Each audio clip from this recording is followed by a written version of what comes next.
According to the InterNACHI Home Inspection Standards of Practice, the home inspector shall inspect a representative number of doors and windows by opening and closing them, the floors, walls, and ceilings, stairs, steps, landings, stairways, and ramps, railings, guards, and handrails, garage vehicle doors, and the operation of garage vehicle door openers using the normal operating controls.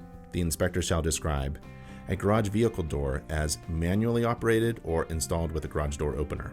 The inspector shall report as in need of correction, and proper spacing between intermediate balusters, spindles, and rails for steps, stairways, guards, and railings, photoelectric safety sensors that didn't operate properly, and any window that was obviously fogged or displayed with other evidence of broken seals.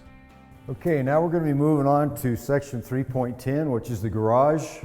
Before we move into the garage, I want to check the entry door into the garage. First thing I notice, it's a steel door. I'm going to be checking my weather stripping around the door, top and sides. This all looks to be in pretty good shape.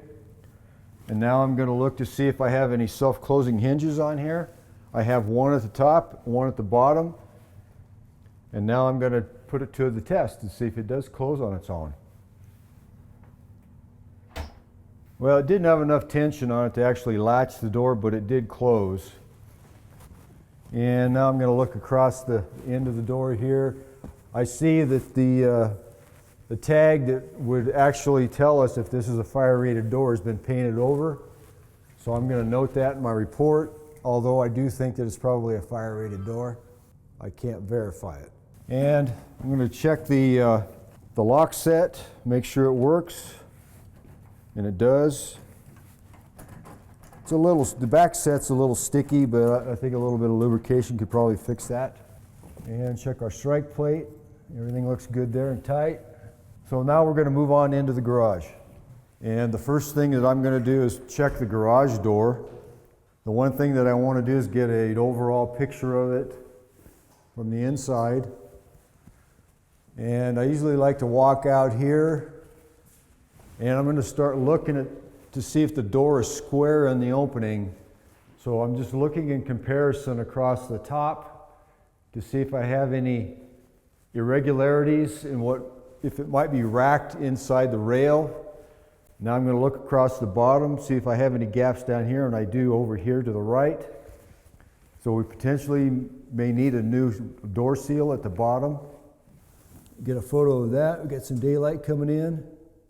Okay, the next step, check my hardware, railings, see how secure they are.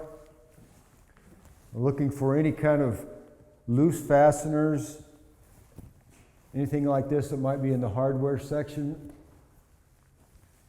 Check my tension spring, make sure it's not broken.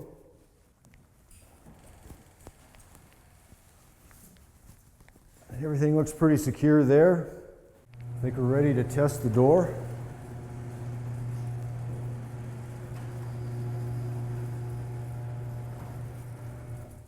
The first thing I noticed when I opened the door is I do have a gap down here in my door seal on the bottom. There's a whole piece missing here. I'm going to get a picture of that. And this door seal looks to be in pretty poor condition. So I'm probably going to recommend a new door seal. Now that I have the door up, I'm going to go through here and check my rollers on the guide rail. I want to make sure that everything's intact, that we don't have any excessive wear. We check this side. Everything looks pretty good.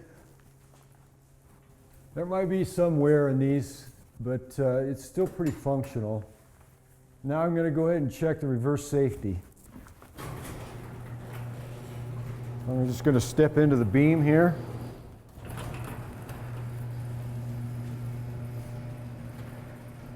Got a good smooth operation. It's giving us our warning. Now I'm going to look up here at the door opener, make sure that we're plugged into a receptacle by itself. We don't want to see any extension cords strung across the ceiling to power up the garage door opener. This is a chain drive type opener. Everything looks pretty good here. And the door is very quiet. That I did notice when we operated it, it was very quiet. We'll operate it one more time.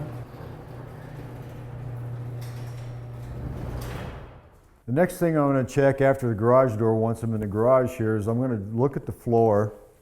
I'm going to take an overall picture of the floor. This is a painted floor.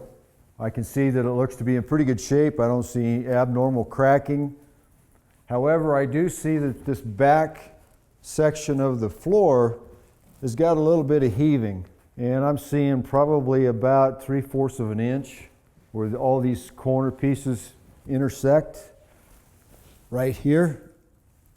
Now somebody has spent some time filling all these cracks in the expansion joints, but I'm going to go ahead and note this movement that I see in this floor section. It looks a little low back there in that corner as well. I'll probably put that in there. One of the things that can happen here with the low section in the front portion of the garage is any ice melting off of your car can actually get trapped in a corner and there's no place for it to go. Other than that, it looks pretty good. So that concludes our garage inspection. Thanks for watching our home inspection video course. I'm Ray Klein. And I'm Lon Henderson. Thanks for watching.